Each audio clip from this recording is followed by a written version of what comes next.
तर मग आज आपण बोलूया की आपल्या कंबाईनचा कट ऑफ काय लागेल, आणि नुसतं कट ऑफच नाही, कट ऑफ काय लागणार त्याबद्दल बोलू, स्ट्रॅटेजी काय असली पाहिजे मेन्स एक्झामची बोलू, आणि जर आपल्याला मार्क्स कट ऑफवर आहेत किंवा कमी आहेत तर मग काय अभ्यास केला पाहिजे किंवा कसं केलं पाहिजे असं सविस्तर बोलूया. ठीक आहे, पहिले तर कट ऑफ कसं लावतात.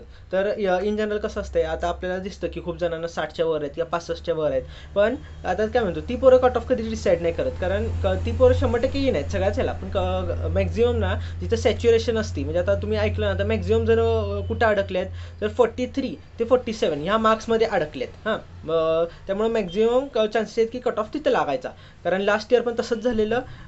एस टी आयच्या जेव्हा जागा जास्त होत्या तेव्हा ऑलमोस्ट प्रत्येकजण 45 ते 50मध्ये होता आणि कट ऑफ पण तिथंच लागला. ठीक आहे, आता बोलू आपण एकदम सविस्तर. सी हां, आता हे बोलायचं होतं. आता सब रजिस्ट्रार जी पोस्ट आहे त्याच्या वेकन्सी एस टी आय सारखे आहेत, त्यामुळे असं काय काय जण म्हणायला लागलेत की त्याचा कट ऑफ पण एस टी आय सारखा लागणार.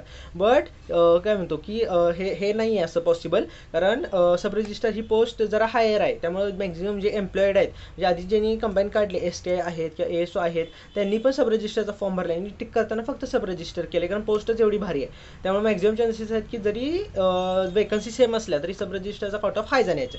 ठीक आहे, आता इयर ऑलमोस्ट प्रत्येकजण काय करायला लागले की कंपॅरिझन इयर करायला लागले की मागच्या वर्षी एवढा होता आणि यावर्षी आता कट ऑफ एवढा असेल. पण मागच्या वर्षी काय होतं, मागच्या वर्षी एस टी आयच्या जागा जादा होत्या आणि पी एस आयच्या कमी होत्या, त्यामुळे मी म्हणेन जर रेफरन्स इयर घ्यायचे तर 2020 किंवा 2019 घेतलेलं कधी पण बरं आहे. सी आता काय आहे, तर वेकन्सीज ना 2019 सारखे आता 2019ला काय तर 35 ए एस होतो, ह्यावेळी 40 आहेत, पी एस आय तेवढेच आहेत 750 आणि ह्यावेळी 700 आहेत. त्यामुळे माझं असं मत आहे की जेवढं 2019ला लागला आहे ना कट ऑफ, तेवढा मॅक्झिमम लागण्याचे माझ्या मते चान्सेस आहेत. बोलू आपण नक्की किती एक्झॅक्ट. अजून एक, आता खूप जण काय म्हणायला लागलेत की काय म्हणतो की रेंज भरपूर सांगायला लागलेत. आता हे बघा, मागच्या वेळी पी एस आयचा 300 जागा होत्या, एस टी आयच्या 600 जागा होत्या.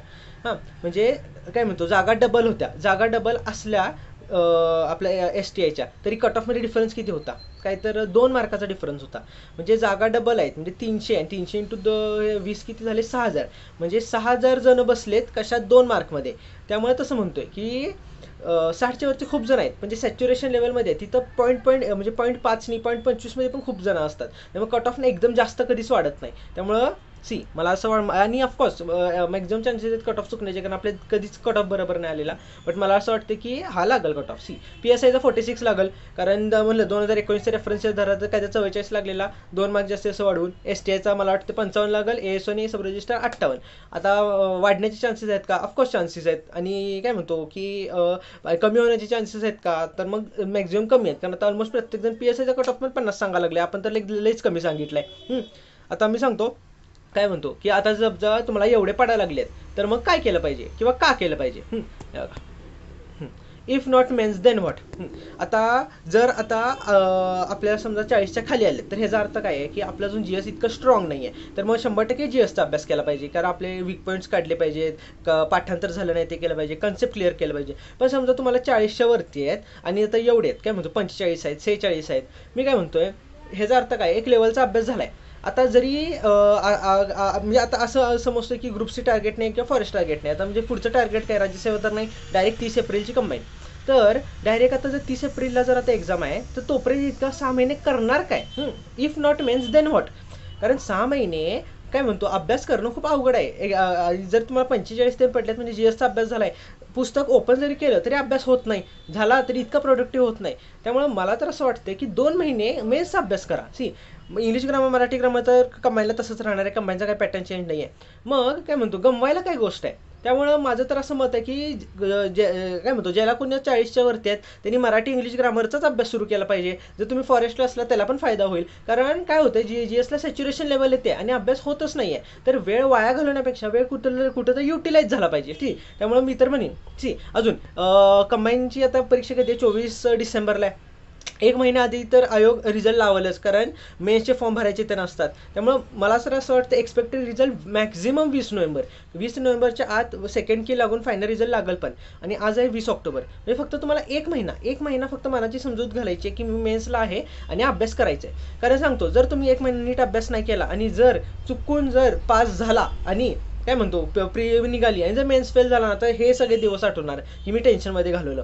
त्यामुळे मला असं वाटतं की फक्त 1 महिना प्रामाणिकपणे स्टडी करा आणि मेन काय स्टडी करा, इंग्लिश ग्रामर मराठी ग्रामर करा, काय तर नवीन आहे आणि जेव्हा नवीन गोष्ट घेतो तेव्हा जास्त पण होती आणि तुमचा वेळ पण जाईल. आणि ते म्हणलं की आता जीएस करून करून कंटाळा येणार, तर मग ते करण्यापेक्षा मग ते हे केलं पाहिजे.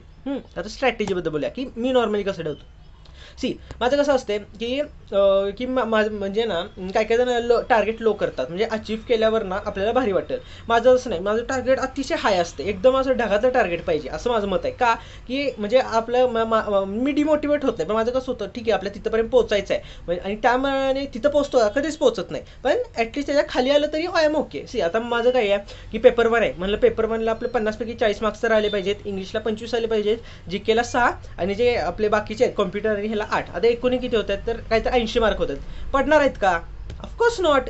मला तर म्हणजे शक्यच नाही. 80 पडायला लागले काय राज्यात पहिले येतो का काय? आता शक्यच नाही, पडणारच नाहीत. पण टार्गेट का ठेवले? आता जर मला माहिती आहे मराठीत मला 40 मार्क पाडायचे आहेत, म्हणजे काय की मला फक्त म्हणजे 8च माझे सिली मिस्टेक्स होऊ शकतात.